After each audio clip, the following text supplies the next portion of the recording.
NG tube. Step 1, washed hands.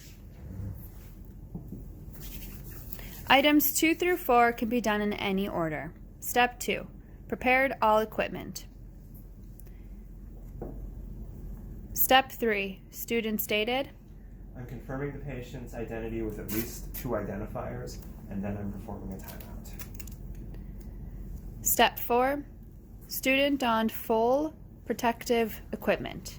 Face mask, eye protection, gown, and non-sterile gloves.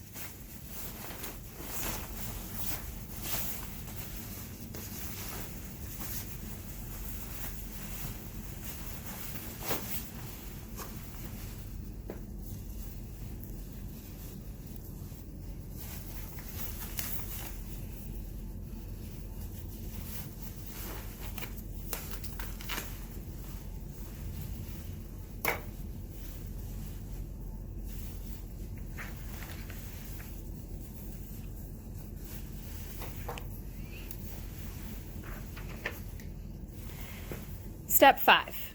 Had the patient breathe in through each nostril to assess which side was more patent. Assessor will prompt which nostril to use. Please use right nostril. Items 6 through 8 can be done in any order. Step 6. Pre-medicated the nasal cavity with a vasoconstricting spray, such as phenylephrine or oxymetazoline. Step 7. Anesthetize the nasal cavity with a topical anesthetic, such as 4% lidocaine or topical lidocaine jelly. Step 8. Anesthetize the posterior oropharynx with topical anesthetics, such as lidocaine spray or benzocaine spray. Step 9. Approximated the proper depth of tube insertion by measuring the distance from the xiphoid process to the angle of the mandible and then to the nostril. Student verbally noted depth of measurement.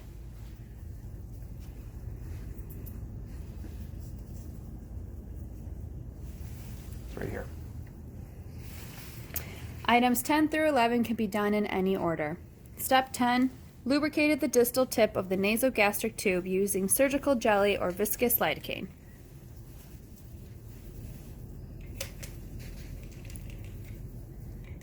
Step 11. Position the patient sitting upright with the neck slightly flexed.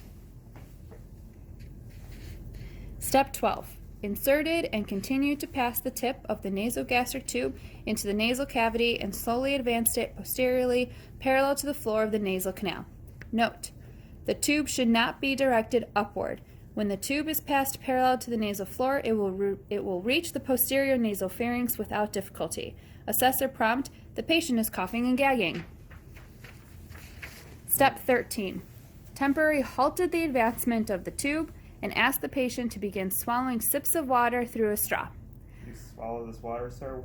Coordinated advancement of the tube with the swallowing mechanism to facilitate the advancement of the tube into the esophagus and to prevent entry into the trachea. Step 14. Checked the black markings on the tube to confirm proper depth of insertion. Step 15. Assessor prompt: what would you do if the patient was unable to speak, was in respiratory distress, or if you could hear respirations through the tube? Student response: I would remove the tube immediately, as tracheal intubation has likely occurred. Step 16.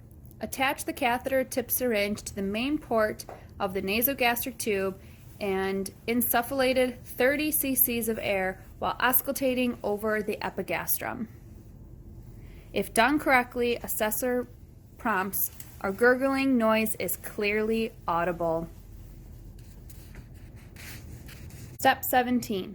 Using the same syringe, aspirated the nasogastric tube and ensured that it fills with gastric contents. Assessor prompt: gastric contents are noted. Step 18. Secured the tube to the patient.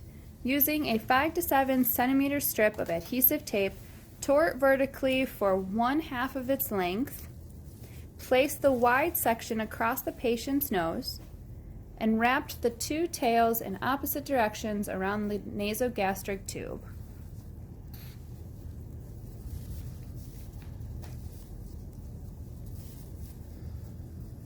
Step 19. Student verbalized. I will order a chest x-ray to confirm that the tube is placed below the diaphragm. Items 20 through 21 can be done in any order. Step 20. Connected the nasogastric tube to suction tubing.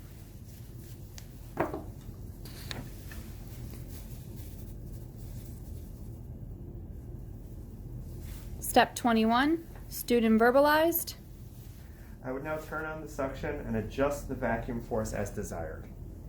Items 22 through 23 can be done in any order. Step 22. Assessor prompt. What must you do once the procedure is completed? Student response. Document the procedure in the patient's chart. Step 23. Patient comfort was a priority throughout the procedure.